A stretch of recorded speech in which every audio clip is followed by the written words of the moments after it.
आपणा सर्वांचं मी अतिशय मनपूर्वक आजच्या ज्ञानेश्वरीच्या 171व्या भागामध्ये स्वागत करतो.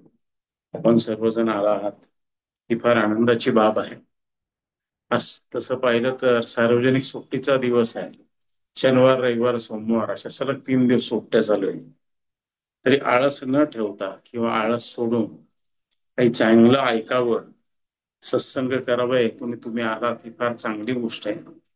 त्याबद्दल मी तुमचं सगळ्यांचं मनापासून स्वागत करतो आणि आपण प्रवचनाला सुरुवात पण करू. तुम्हाला लाऊडस्पीकरचा आवाज येतोय का मध्ये? नाही ना? ठीक आहे.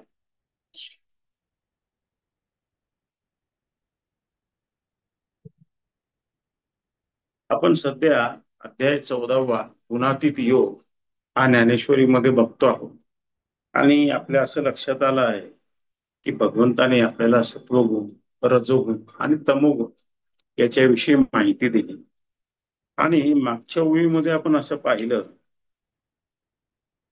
की अर्जुनाने असा प्रश्न विचारला होता की जो माणूस या गुणांच्या पलीकडे गेलेला आहे तो कसा वागतो, तो कसा बोलतो, याचं पण वर्णन परमेश्वराने केलं होतं. त्यातलं काही वर्णन हे अपूर्ण राहिलं आणि परमेश्वराने म्हणजे श्रीकृष्णाने म्हणजेच माऊलींनी असं सांगितलं होतं की आत्मा जो आहे तोच परमात्मा आहे आणि आपल्या प्रत्येकामध्ये जो आत्मा आहे तो सगळ्यांमध्ये आहे. आणि आत्मा जो याला हे माहित आहे की सत्वगुण, रजोगुण आणि तमोगुण हे शरीराचे गुण आहे. पंचमहाभूतांनी ते निर्माण केलेले आहे. आत्मा हा प्रत्यक्ष निर्गुण निराकार आहे आणि पण हे कार्य कोणामुळे होतं? आत्म्याच्या सत्तेमुळे होतं. जसं आपण विजेचं पाहिलं की वीज असेल तर एसी चालेल आणि वीज असेल तर हीटर चालेल किंवा पाणी गरम होईल किंवा पंखा चालेल. काय चालवायचं हे आपल्या हातामध्ये असतं. कोणतं बटन दाबायचं? इलेक्ट्रिक म्हणजे एसीचं बटन दाबलं तर थंड हवा येईल, हीटरचं बटन दाबलं तर गरम हवा येईल, बरोबर आहे की नाही? आणि लाईटचं बटन दाबलं तर प्रकाश पडेल, पंख्याचं बटन दाबलं तर पंखा चालेल. तर तसं विचार काय करायचा आपल्या हातामध्ये? सत्वगुणी विचार करायचा, रजोगुणी करायचा का तमोगुणी करायचा? विचार येतो आणि मग कार्य सुरू होतं हे आपण जाणतो. पण सत्ता काय करते? आत्मसत्ता तुम्ही जे कराल त्याला ती पाठबळ देते. पण जे काही कर्म घडतं चांगलं किंवा त्याचे परिणाम पण तसे भोगायला लागतात आणि जन्ममृत्यूच्या चक्रामध्ये आपण फिरत राहतो.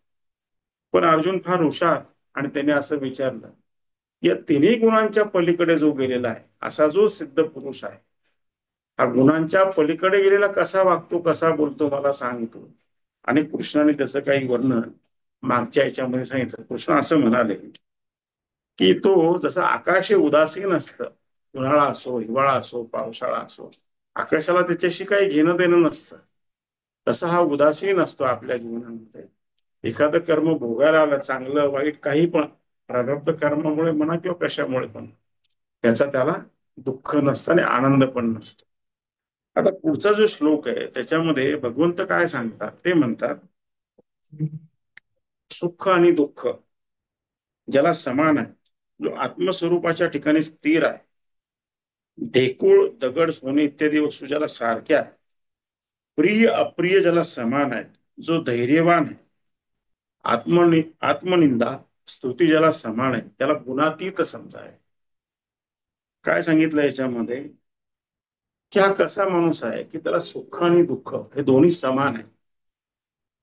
तो म्हणतो दुःख भोगायला आलं किंवा सुख भोगायला आलं मागच्या काही कर्मांमुळे समजा, तो गुणांच्या पलीकडे गेलेला आहे. आता पण मागचा काही भोग आला असेल तर तो ठीक आहे, भोगून घेऊ ना, त्याच्यामध्ये एवढा विचार करण्यासारखं काय? मी सहजपणे भोगून घेतो. अलग लक्षात, तो सहजपणे ते भोगून घेतो. त्याच्या दृष्टीने ढेकूळ ढेकूळ दगड आणि सोन्या साऱ्या गोष्टी सारख्याच असतात. त्याला त्याच्यामध्ये काही फरक पडत नाही.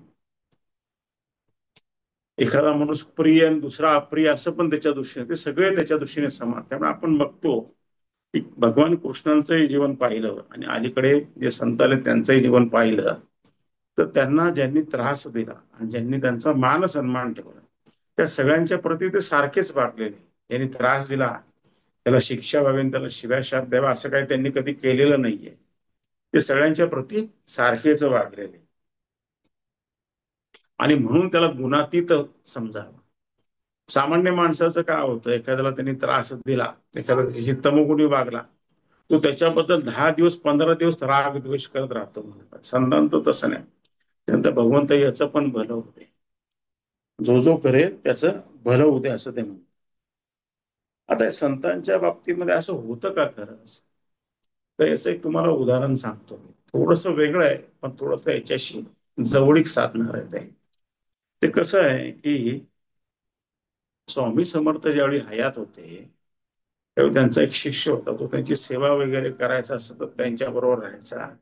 आणि त्याच्या घरी थोडं धनाची समस्या होती, पैशांचे प्रॉब्लेम होते, आणि घरामध्ये अडचणी पण खूप. त्या दिवशी तो वैतागला. तो मला काय म्हणाले, महाराज काय घरामध्ये असं आहे तसं आहे, त्याने काय काळजी करतो, सगळं ठीक होईल. आणि त्यांच्यावर तो रानातून किंवा कुठून तरी चालला होता.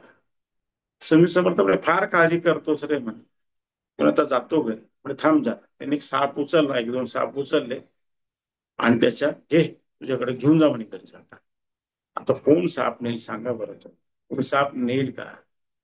त्याने घेऊन जा, तुला सांगितलं ना. तर तू इतका हुशार की गुरु आज्ञा तर मोडायची नाही. त्यांनी गोनपाटात का कशात तरी बांधून, तोंड बांधून घेतलं त्याचं, घरी भीतभीतच घेऊन गेला. घरी जाई पण त्याच्या लक्षात की सापाची हालचाल काही होत नाही, पण तो गेला असेल बरं एकदाच, टाकून देऊ कुरड्यावरती कुठेतरी. काय गुरुदेव, काय आपली परीक्षा बघताना घरी गेल्यावर त्यांनी ते पोतळ उघडलं, तर त्याचा सोन्याचा साप झालेला होता. सापाला तर मोक्ष मिळाला, बरोबर आहे, एका संताचा, पण सोनं झालं. तर त्यांच्या दृष्टीने ते सारं समान असतं, त्यांच्या दृष्टीने काही तसंही नसतं. नाशिकमध्ये खूप पूर्वी काही सिद्धी प्राप्त झालेले गृहस्थ आले होते. ही कधीची गोष्ट आहे, स्वामी समर्थ ज्यावेळी हयात होते त्या काळामधली गोष्ट आहे. आणि ते नाशिकला जे कपालेश्वराचं मंदिर आहे, तिथे हे गृहस्थ उतरले होते. गोलपानकडे ते उतरले होते. त्यांच्याबद्दल असं सांगतात की ते फार किमया करून दाखवायचे. किमया म्हणजे काय माहितीये का? की लोखंडाचं सोनं करून दाखवायचे ते, किंवा तांब्याचं सोनं करून दाखवायचे. त्यांना भारी हौस होते सगळं करायची. लोकांनी वस्तू दिली, असं काही लोकांना त्यांनी करून दाखवलं. मग गावामध्ये स्वामी समर्थांचे पण काही शिष्य होते. ते मग काय चमत्कार करतोय हो. ते गेले महाराजांकडे आपल्या, हे स्वामी अहो ते असं असं चालू आहे. तरी मी त्याला बोलून गेल, काळजी नका करू. स्वामी समर्थ हे हे नाशकात आले 2 शिष्य, त्याच्या त्या माणसाला म्हणाले, तो पण तो किमया करणारा होता, आणि त्याच्या दर्शनाला फार रांग लागायची की माझा गुरु तर तुमच्यापेक्षा मोठा आहे, तो फार असा आहे तसा आहे, असं काय काय वर्णन. आणि भेटतो तुमच्याकडे. हे तिकडे आले स्वामी समर्थांना भेटायला अक्कलकोटला. तर स्वामी समर्थ पाराखाली बसलेले होते आपले, त्यांचे ते कार्य चालू होतं. लोक भेटायला यायचे, त्यांच्याशी बोला, त्यांना मार्गदर्शन करा. हा समोर आला, त्यांनी पाहिलं की अख्खं झाडच सोन्याचं झालं, पानं सोन्याची, झाडच सोन्याचं. काय प्रकार आहे बघा, काय कळतच नाही. आपण तो वस्तू घेतो, त्याच्यावर काहीतरी किमया करतो, बऱ्याच प्रक्रिया करतो, आणि मग ते सोनं म्हणतो. तिथे झाडच सोन्याचं आहे, मग तो खजिलच. मग स्वामी समर्थ त्याला म्हणाले, अरे याच्यातून बाहेर पडतो.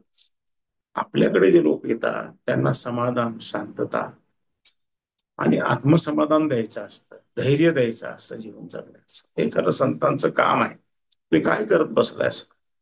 या सिद्धीमधून बाहेर येत, सिद्धींचा गैरवापर करायचा नसतो. अशा त्या गोष्टी आहेत. तर त्यांच्या दृष्टीने ढेकूळ, दगड, सोनं सारं समान असतं, सांगण्याचा अर्थ असा आहे.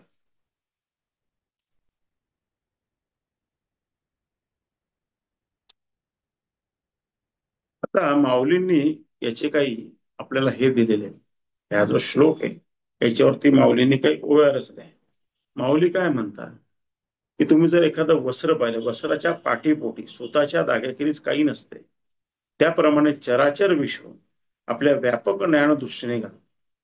म्हणून भगवंत शत्रूंना आणि भक्तांना एकच वैकुंठाची गती देतो. त्याप्रमाणे सुख आणि दुःख यांना एकाच मापात घालून त्याचे समान वजन होईल, असा साम्याचा गाव. माऊली काय म्हणतात की तुम्ही जर एक कापड पाहिलं, वस्त्र पाहिलं, तर कापडामध्ये काय असं आडवे आणि उभे धागे विणलेले असतात, ते धाग्यांची विण जशी असते त्याप्रमाणे ते दाट किंवा पातळ कापड आपण त्याला म्हणतो. पण प्रत्यक्षामध्ये कापडामध्ये काय आहे की धागेच आहे, नीट जर पाहिलं तर धाग्यांपासून ते बनलंय. तसं ही जी चराचर सृष्टी बनलेली, त्यातला दगड घ्या, ढेकूळ घ्या, मंदिर घ्या, काही घ्या, पान फूल घ्या किंवा प्राणी मात्र घ्या, किडा मुंगी घ्या, मनुष्य प्राणी घ्या, काही या सगळ्यांमध्ये हा एकच परमात्मा भरलेला आहे. चराचर त्यांनी भरलेला आहे हे त्यांना माहिती असतं, आणि म्हणून या व्यापक दृष्टीने संत सगळ्या जगाकडे पाहत असतात आणि त्यांचं म्हणणं असं की तुम्ही तसंच पाहा. म्हणून भगवंत काय करतात की ज्यांनी त्यांना त्रास दिला आहे आणि ज्यांनी त्यांची सेवा केली, दोघांना ते वैकुंठाला पोहोचवतात. जसं कृष्णाच्या वेळी त्याला ज्या ज्या लोकांनी त्रास दिला त्या त्यावेळी, जसं शिशुपाल होता, तर त्याला त्यांनी त्याचे 100 गुन्हे माफ केले आणि मग त्याच्यावर सुदर्शनच्या घर सोडलं, त्याला मुक्ती देऊन टाकली. असं त्यांनी अनेकांच्या बाबतीमध्ये केलं.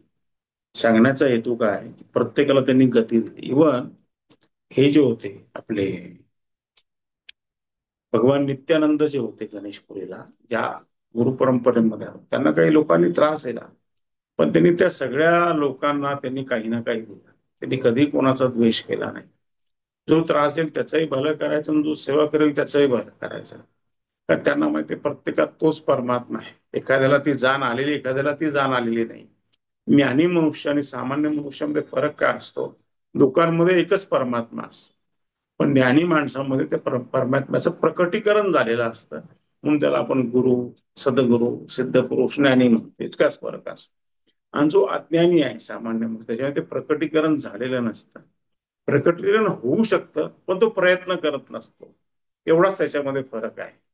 जसं शाळेमध्ये पहिला आलेला मुलगा आणि नापास झालेल्या मुलामध्ये फरक एवढाच असतो की पहिल्या मुलाने कसोशीने अभ्यास केलेला असतो, गुरु शिक्षकांनी शिकवल्याप्रमाणे. नापास झालेल्या मुलाने वेळ दिलेला नसतो, बाकी काही नसतं. एखाद्या घरात, एखाद्या कॉलनीत एखादी सून फार प्रसिद्ध होते, त्या बाया बापड्यांमध्ये सगळ्या आज्या बाया सगळं तिचं कौतुक करतात, यांची सून फार छान आहे, फार छान आहे, आणि एखादी बद्दल फार नावं ठेवतात. फरक काय असतो? त्यांनी गुणांचा संचय केलेला असतो, त्यांनी गुणांचा संचय केलेला नसतो. तिला पाककलेतले सगळ्या गोष्टी जमतात, नम्र वागायला जमतं, सणवार करायला जमतात, रांगोळी काढायला जमतं, सगळं काही जमतं. तिचं बोलणं पण गोड असतं. ही कशी वाह्यात वागत असते, काही येत पण नसतं, वरून तोरा मिरवत असते.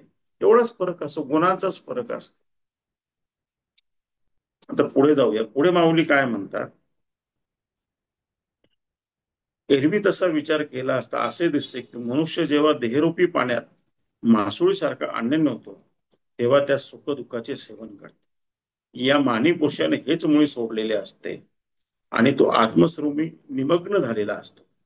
जसे शेतात पीक उभारले, मी जसे बी भरभरून सकसपणे ठळक होतो.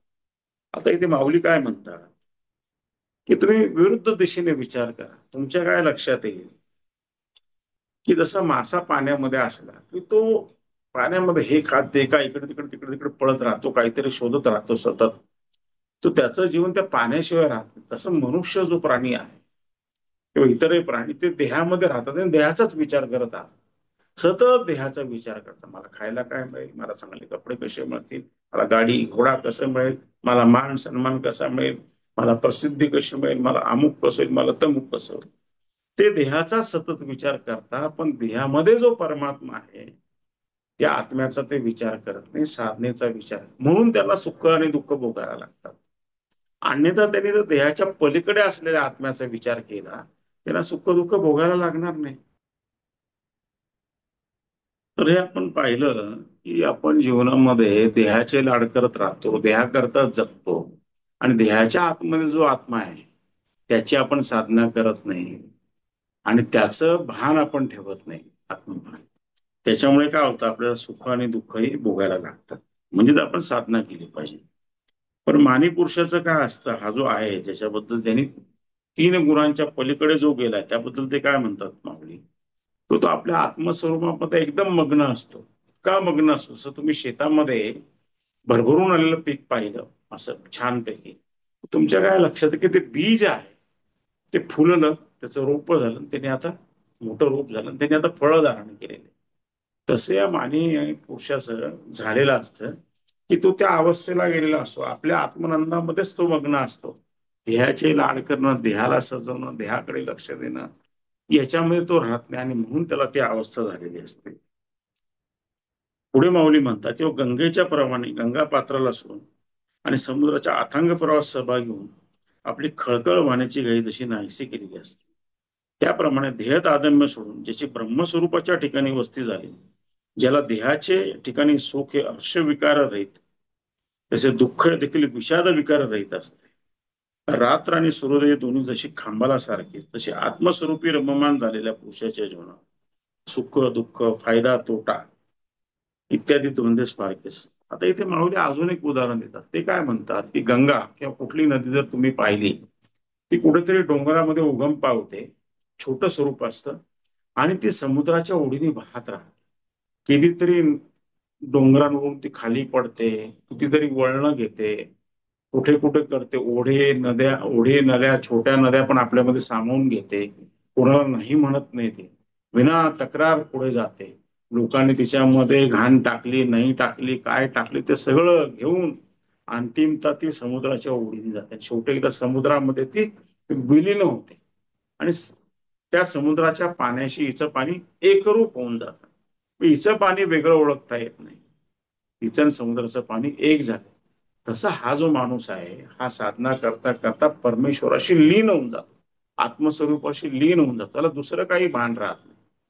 तो आणि परमात्मा वेगळा असं ओळखता येत नाही, असं इथे माऊली सांगतायत. इतकं त्याचं तादम्य त्याच्यामध्ये होतं. जसं त्या नदीची खळखळ वाहण्याची जी घाई असते, नदीपात्राजवळ आपण त्याचा आवाज येत असतो, त्याचं ते पडणं चालू असतं, पण जेव्हा ती समुद्रामध्ये सगळी शांतता होऊन जाते, एक तल्लीनता होऊन जाते, तसं या माणसाचं झालेलं असतं, असं ते माऊली उदाहरणामध्ये सांगतात. जसं का तो देहाचा तादम्य तो सोडून ब्रह्मस्वरूप जे आहे आपल्याचा आत्म्याचं, त्याच्याशी तो तल्लीन झालेला असतो, त्याला दुसरं काही सुचत नसतं. आणि त्यामुळे देहामध्ये जे सुख आहे की ज्याच्यामुळे हर्ष निर्माण होईल, किंवा दुःख ज्याच्यामुळे विकार निर्माण, याच्यापासून तो पूर्णतः अलिप्त झालेला असतो. ती जरी आली आणि गेली तर त्याला त्याचं काही वाटत नाही. काय सांगतायत की त्याचं त्याला काही वाटत नाही. जसं तुकाराम महाराजांचं उदाहरण आपण पूर्वी पाहिलं, की ते शेतातून ऊसाची मोडी घरी घेऊन येत होते, आणि विट्टी दांडू खेळणाऱ्या मुलांनी एक एक ऊस त्या मोळीतून काढायला सुरुवात केली, आणि घरी येईपर्यंत सगळेच ऊस संपून गेले, एकच ऊस राहिला. मुलांनी विचार केला, एक ऊस तर महाराजांना राहू द्या. घरी आल्यावरती बायको थोडी कजाग होती स्वभावाची, आता तिला संसार करायचा होता, ते योग्य होतं तिच्या दृष्टीने. ते म्हणे कुठे गेले ऊसाचे, त्या सगळ्यांना वाटून आलो म्हणे. वाटून आला का म्हणे, बर. तो ऊस घेतला आणि त्यांनी महाराजांना त्यांनी बदलायला सुरुवात केली. तर ऊसाचे दोन तुकडे झाले.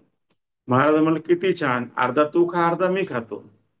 म्हणजे ते असं का झालं, तर ते त्या अवस्थेमध्ये तल्लीन झालेले होते. ते एखादा असं तू मला मारते मी तुला मारतो, हे झालं का सुरू रामायण, तसं काही ते त्यांच्या बाबतीत झालेलं नाही. तर ती एक अवस्था त्यांना आलेली होती, हे आपण याच्यामध्ये लक्षात घ्यायला पाहिजे. असंच एकदा भगवान नित्यानंद ट्रेनमध्ये बसले होते, आणि ते काय करायचे, लंगोटच घालायचे, उंच काळापुरा देह, तुकतुकीत देह, चेहऱ्यावर खूप तेज. ट्रेनमध्ये बसले आणि त्या लोकांच्या लक्षात आलं नाही, आणि कोण हा माणूस विना तिकीट, कोणीतरी त्यांना उतरून दिलं गाडीतून. गाडीतून उतरून दिलं आणि मग सगळा गदारोळ सुरू झाला. पण ती गाडीची वेळ झाली, गाडी चालूच होईना, खूप प्रयत्न करता खूप प्रयत्न करता चालूच होईना. मग कोणाच्या तरी लक्षात आलं, हे संत महात्मा, याला उतरून दिलं. त्यांनी टीसीला सांगितलं, टीसीने त्या गार्डला सांगितलं, गाडीने ड्रायव्हरला सांगितलं. ते म्हणाले यांना बसून तर बघा गाडीत. जो त्यांना ओळखणार त्यांनी गाडीत बसवून गाडी चालू झाली. पण ज्यांनी त्यांना उतरून दिलं त्याच्याबद्दल त्यांना काही राग नव्हता, आणि मी बसून आता गाडी चालू झाली म्हणून हर्ष पण नव्हता, कारण ते ब्रह्मस्वरूपाशी लीन झालेले होते. अलग लक्षात, त्यांना त्याचं काय, ते म्हणाले लीन झालेलं. एकदा असंच काय आलं, आपले काही नाशिक मधले शिष्य आहेत, त्यांच्या अमेरिकेतल्या नातेवाईक आहेत, ते इथे आल्या होत्या. ते सगळेजण काहीतरी काम करून काही प्रश्न घेऊन माझ्याकडे आले. मला फोन आला त्यांचा संध्याकाळी 6:30 वाजता, सर आम्ही येऊ का तुमच्या घरी. तर मी म्हटलं या शनिवार असेल त्या दिवशी, मी जरा शनिवारी मला थोडं दुपारी झोप काढायची सवय पूर्वीपासून, कारखाना असेल सुट्टी असायची शनिवारी.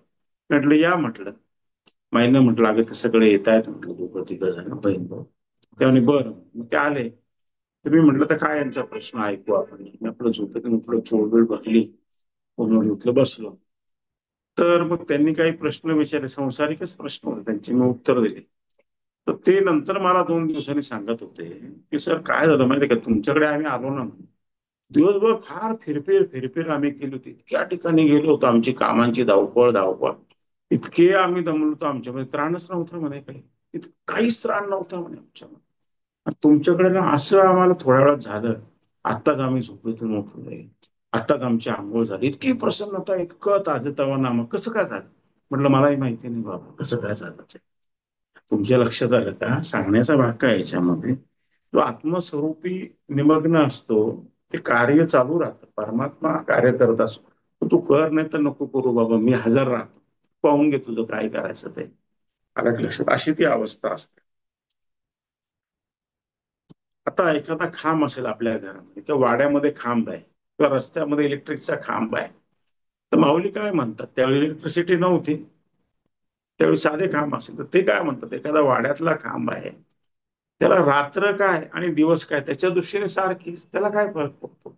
तसं हा आत्ममग्न झालेला जो पुरुष आहे, याच्या दृष्टीने काही त्याला फरक पडत नाही, सुख असो किंवा दुःख असो, किंवा प्रश्न असो किंवा नसो, तोटा हो का फायदा हो, तो इतर काही द्वंद्व असो, तो आपल्या याच्यामध्ये तल्लीन असो. अशी अवस्था आणायची असेल ना, माऊलीनेचं पुढे वर्णन केलेलं आहे, अशा अवस्थेला कसं जायचं. कारण अर्जुनाने तो प्रश्न विचारला, आपण जाऊ तिथे त्याच वेळी बोलू त्याच्यावरती, आता बोलण्याविषयी. पुढे माऊली म्हणतात, ज्याप्रमाणे झोपी गेलेल्या पुरुषाच्या शेजारी साप आणि सुंदर म्हणजे उर्वशी समान असतात, त्याप्रमाणे आत्मस्वरूपी ज्याची वस्ती झाली त्याच देहात द्वंद्व सारखीच आहे.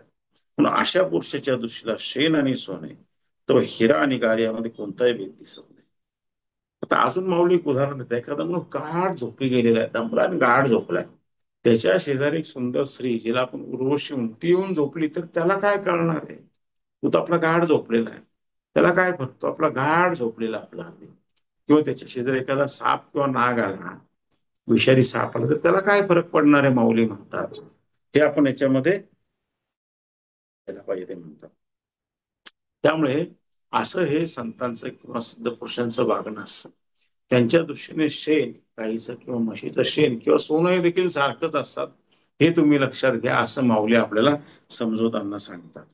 किंवा हिरा किंवा गार असते आपली नदी मिळणार, हे देखील त्याच्याकरता सारखे आहे.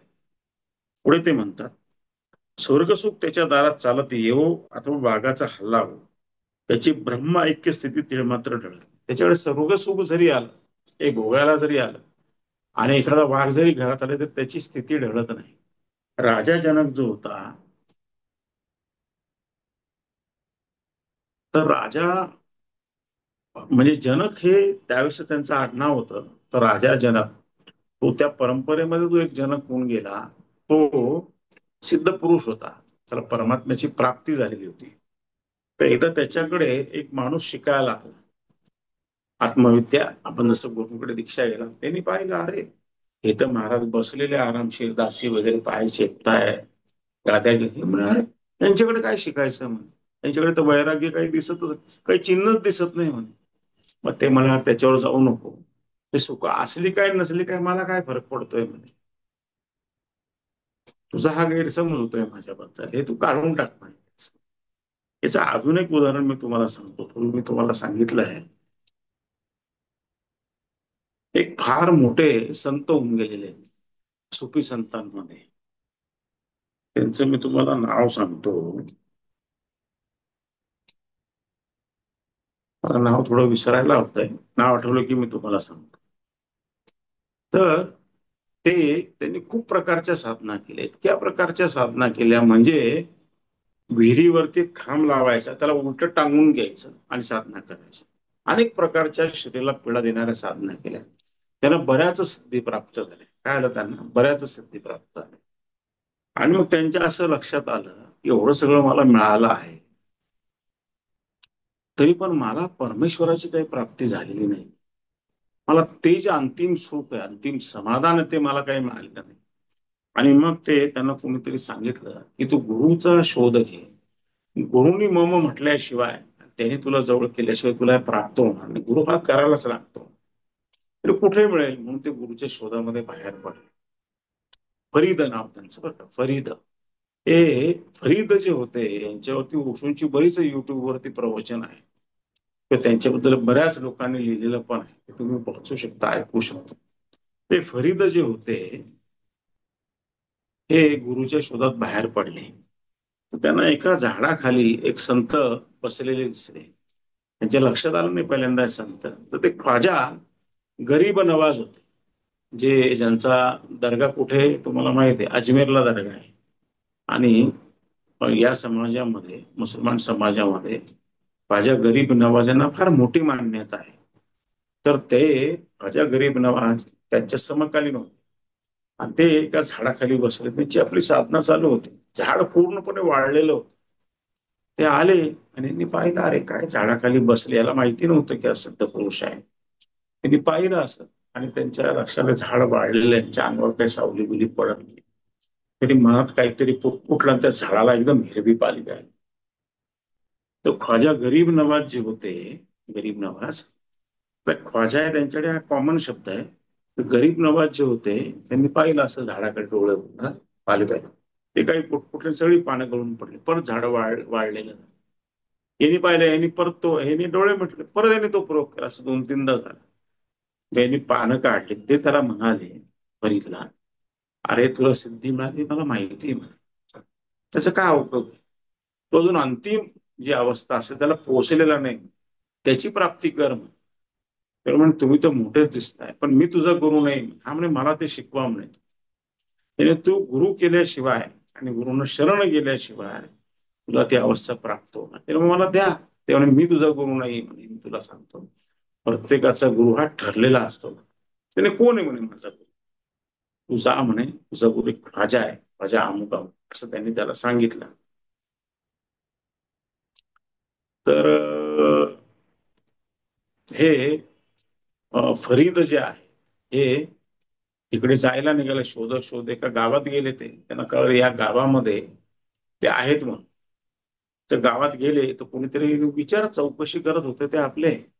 चौकशी कोणीतरी आहे, तर ते जे तिकडे घर दिसत ना तिकडे आहे म्हणे, त्यांचं घर तिकडे. त्या गल्लीमध्ये जा, उजव्या बाजूला असं वळालं की तिथे दिसेल ना समोर, ते त्यांचं घर आहे. हा गेला तिकडे, त्या घराजवळ पाहिलं असं नाही लांब, अरे घर तर वर्णन केल्याप्रमाणे हेच दिसतंय, मग जाऊन बघावं तिथे. त्या घराबाहेर काही मुलं खेळत होती आणि त्यांचा खेळ चालू होता मुलांचा. आणि घरात डोकं काही कोण दिसत. त्याने विचारलं लोकांना, ते ख्वाजा इथेच आहे का? तर ते म्हणाले, दिल्लीला एक स्टेशन आहे बघा, तुम्हाला जर त्या स्टेशनचं नाव माहिती असेल, मी दिल्लीचं मुख्य स्टेशन, दिल्लीचं अजून एक स्टेशन आहे, ते स्टेशन त्या संतांच्या नावावरती आहे. त्यांना हे भेटायला आहे. हा, तर ते तिथे बघतात तर काही दिसतच नाही कुठे मुलं खेळतात. त्यांनी त्या मुलांकडे, एका मुलाकडे पाहिलं तर दोघा तिघा म्हणे, अरे हे कुठे आहेत म्हणे संत? त्यातला एक मुलगा पुढे येतो आणि मीच आहे म्हणे. त्यांनी पहिला छोटासा पोरगा दिसतो, काय मला शिकवणार म्हणा. त्या मुलाचा, तो मुलगा पोचलेला होता, तो संतच झाले. त्याने याच्याकडे पाहिलं असं. ते म्हणाले, अरे यार कळलेलं दिसत नाही म्हणे. मी मध्ये गेला घरात, असं मोठा अंगार कळ, त्याच्याकडे असं पाहिलं. आता झालं का म्हणे तुझं समाधान? मला एकदम आपली चूक लक्षात आली की आपण अहंकाराने बोलतोय, गर्वाने. त्याने लगेच लोटांगण घातलं त्यांच्या समोर, शरणागत भाव स्वीकारला. त्यांनी उठवलं आणि पुढे फरीद हे त्यांच्या कृपेने संत आले. त्यांना अंतिम अवस्था जी असते, आत्मसाक्षात्कार प्राप्त झाला, अशी ती त्यांची गोष्ट आहे. तर सांगण्याचा अर्थ असा आहे की ब्रह्मऐक्य स्थिती जी असते, एकदा प्राप्त झाली, तो मुलगा खेळतच होता, त्याला काही फरक पडत नव्हता काय चाललंय आणि काय नाही. आपलं ते आलं की लक्षात. तर ती एक अवस्था असते, तिथपर्यंत आपली साधना झाली पाहिजे, हे मला सांगायचं. पुढे ते काय म्हणतात माऊली, चिरडून टाकलेले जसे पुन्हा पुन्हा उठत नाही, की भाजलेले जसे पुन्हा रुजत नाही, तशी त्याच्या वृत्तीची समता कधीही ढासळत नाही. हा ब्रह्मदेव आहे म्हणून त्याची स्तुती करावी किंवा आदम आहे म्हणून त्याची निंदा करावी, असा भेद जाणवतो. राखुंडी जशी जळण्याची किंवा विझण्याची जाणत नाही. निंदा आणि स्तुती, खेद आणि संतोष, अशा कोणत्याही मार्गाने प्रकट होत नाही.